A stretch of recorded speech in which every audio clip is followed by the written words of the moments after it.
ಈಗ ದೇವೇಗೌಡರು ಹಿಂದೆ 82-83ರಲ್ಲಿ ಶಿವೋಡಿ ಕೇಸು ಅಂತ ಹೇಳಿ ಲೋಕಾಯುಕ್ತ ಕೇಸು ಅಂತ ಹೇಳಿ ನಡೀತಲ್ಲ, ದೇವೇಗೌಡರು ಮಾಡಿದ್ರ ತಪ್ಪದು?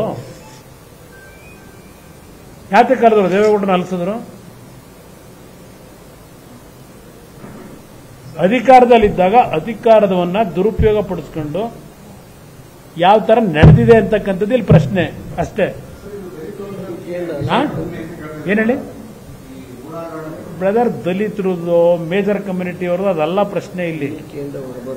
ಇವೆಲ್ಲ ಜಾತಿ ಹೆಸರದಲ್ಲ, ಇಲ್ಲಿ ಅಕ್ರಮವಾಗಿ ನಡೆದಿರ್ತಕ್ಕಂಥದ್ದು, ಅದರ ಬಗ್ಗೆ ಚರ್ಚೆ ಇದು. ಹೀಗಾಗಿದ್ರೆ ವೀರಯ್ಯನ ಯಾಕಪ್ಪ ನೆನ್ನೆ ಅರೆಸ್ಟ್ ಮಾಡಿದಿರಿ? ಈ ರಾಜ್ಯದಲ್ಲಿ ಪಾರದರ್ಶಕತೆ ಬೇಕೋ ಬೇಡವೋ? ಇದನ್ನೇ ಮುಂದುವರ್ಸ್ಕೊಂಡು ಹೋಗೋದ? ಯಾವ ತನಿಖೆ ಮಾಡ್ತಾರೆ ಇಲ್ಲಿ? ಯಾವ ತನಿಖೆನೂ 4 ಜನ ಅಧಿಕಾರಿಗಳು ಹೋಯ್ತಾರಲ್ಲ, ಯಾರು ಹೋಗೋರು? ಯಾರು ಕಳಿಸ್ತಾರ ಅವ್ರನ್ನ, ಅಧಿಕಾರಿಗಳನ್ನ, ಐಎಎಸ್ ಆಫೀಸರ್ಗಳು?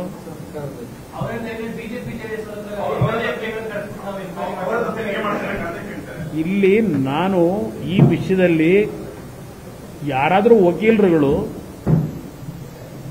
ಮುಂದೆ ಕೋರ್ಟು ಕಚೇರಿಗೆ ಹೋಗ್ತಕ್ಕಂಥವ್ರು ಹೋಗಬಹುದು, ಅದಕ್ಕೆ ನಾನು ಮಾಹಿತಿ ಇಟ್ಟಿದ್ದೀನಿ. ಇಲ್ಲಿ ತನಿಖೆಯಿಂದ ಏನು ಬರಲ್ಲ. ಈಗ ಕೆಂಪಣ್ಣ ಆಯೋಗ ರಚನೆ ಮಾಡಿದ್ರಲ್ಲಪ್ಪ, ಏನು ಬಂತು? ಆ ಅರ್ಕಾವತಿ ಲೇಔಟ್ ಏನಾಗಿದೆ? ಅರ್ಕಾವತಿ ಲೇಔಟ್ ಇಂಪ್ಲಿಮೆಂಟ್ ಆಯ್ತಾ ಈ ರಾಜ್ಯದಲ್ಲಿ? ಆ ಅರ್ಕಾವತಿ ಲೇಔಟ್ ಹೆಸರಲ್ಲ ಬಡವರ ಜಮೀನ ಡಿನೋಟಿಫಿಕೇಶನ್ ಇದು ತಗೊಂಡು ಎಂಥದ್ದು ನಿಮ್ಮ ನೋಟಿಫಿಕೇಶನ್ ಮಾಡಿ ಬಡಾವಣೆ ಮಾಡ್ತೀವಿ ಅಂತ 3,500 ಎಕರೆ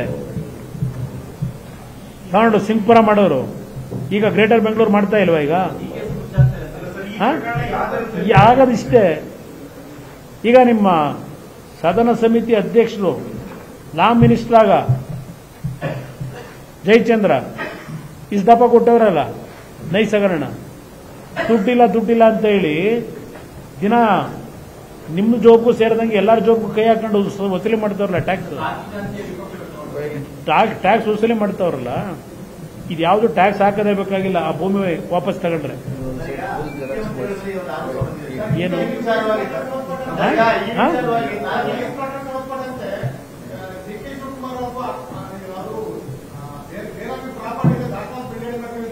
ಮಾಡ್ಲಿ, ಏನು ಮಾಡಪ್ಪ. ನಾವು 1-2 ಆದ್ರೆ ಬಿಡ್ಬೋದು,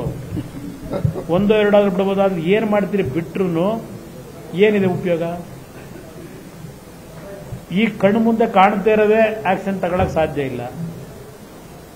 ಲೂಟಿ ಆಗೋದು ಆಗ್ತಾ. ಈಗ ಅದೆಂತೋ ಈಗ ನಿಮ್ಮ ಕಾರ್ಪೊರೇಷನ್ ಅಲ್ಲಿ ಯಾವುದೋ ರೈಟ್ ಕಂಪನಿ ಕೊಟ್ಟು ಎಂತೋ ಕಸ ವಿಲೇವಾರಿ ಮಾಡೋದು ನಡೀತಿದೆಯಲ್ಲ. ಈಗ ಗ್ರೇಟರ್ ಬೆಂಗಳೂರು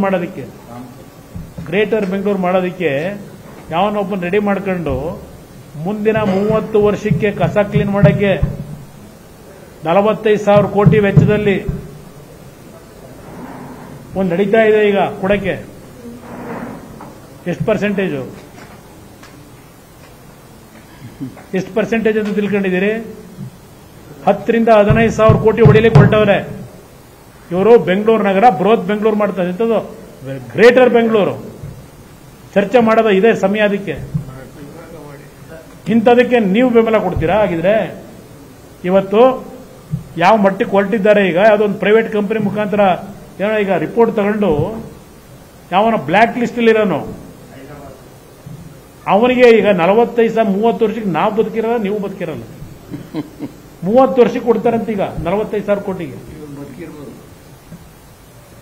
ಮಾಡಕೊಟ್ಟವ್ರೀಗ. ಇದು ಅದೇ ಅಂತದ್ದು ಬೆಂಗಳೂರು ದಕ್ಷಿಣ ರಾಮನಗರ. ನಾವೆಲ್ಲ ಬೆಂಗಳೂರಿನವರು, ಅವ್ರ್ಯಾರು ಹಾಸನದವರು. ನಾನು ಹಾಸನದಲ್ಲಿ ಹುಟ್ಟಿದ್ರು, ನಾನು ಮಣ್ಣು ಹೋಗೋದು ರಾಮನಗರದಲ್ಲೇ. ಇವೆಲ್ಲ ಕತೆ ಹೇಳ್ಕೊಂಡು ನೀವು ರಾಜ್ಯ ಡೆವಲಪ್ ಮಾಡಾರ? ನೀವು ಬೃಹತ್ ಬೆಂಗಳೂರು ಮಹಾನಗರ ಪಾಲಿಕೆ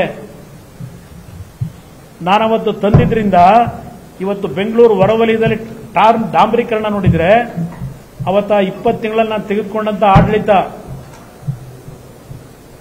ಮೆಟ್ರೋಗೆ 19 ಕಿಲೋಮೀಟರ್ ಮೊದಲನೇ ಕಾಮಗಾರಿ ಡಿಸಿಷನ್ ಕೊಟ್ಟವನು ಕುಮಾರಸ್ವಾಮಿ. ಯಾವ ಕಾಂಟ್ರಾಕ್ಟರ್ ಮನೆ ಬಾಗಿಲಿಗೆ ಕರೀಲಿಲ್ಲ ಎಷ್ಟೊತ್ತಿಗೆ ಪರ್ಸೆಂಟೇಜ್ ಅಂತ. ಅವನ ಮುಖ ನೋಡಲಿಲ್ಲ ನಾನು. ಮೊದಲನೇ 19 ಕಿಲೋಮೀಟರ್ಗೆ ಪರ್ಮಿಷನ್ ಕೊಟ್ಟವ್ ನಾನು. ಚರ್ಚೆ ಮಾಡಬೇಕು ಅಂದ್ರೆ. Thank you brother.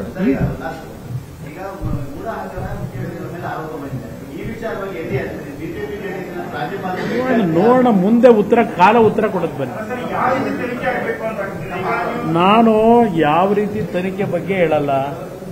ನಾನು ರಾಜ್ಯದ ಯಾರಾದರೂ ಗೌರವಾನ್ವಿತ ವಕೀಲರುಗಳಿಗೆ ಮನವಿ ಮಾಡತಕ್ಕಂಥದ್ದು, ಈ ಪ್ರಕರಣ ಗವರ್ನರ್ ಮುಂದೆ ತೆಗೆದುಕೊಂಡೋಗಿ ಒಂದು ಅವರಿಂದ ಪ್ರಾಸಿಕ್ಯೂಷನ್ಗೆ ಒಂದು ಪರ್ಮಿಷನ್ ಕೇಳಿ ಕೋರ್ಟ್ ಮುಂದೆ ಈ ಹಗರಣವನ್ನ ತೆಗೆದುಕೊಂಡು ಹೋಗ್ತಕ್ಕಂಥದ್ರ ಮುಖಾಂತರ ಈ ಹಗರಣಕ್ಕೆ ಒಂದು ತಾರ್ಕಿಕ ಅಂತ್ಯ ತರಲಿಕ್ಕೆ ಸಾಧ್ಯ ಇದೆ.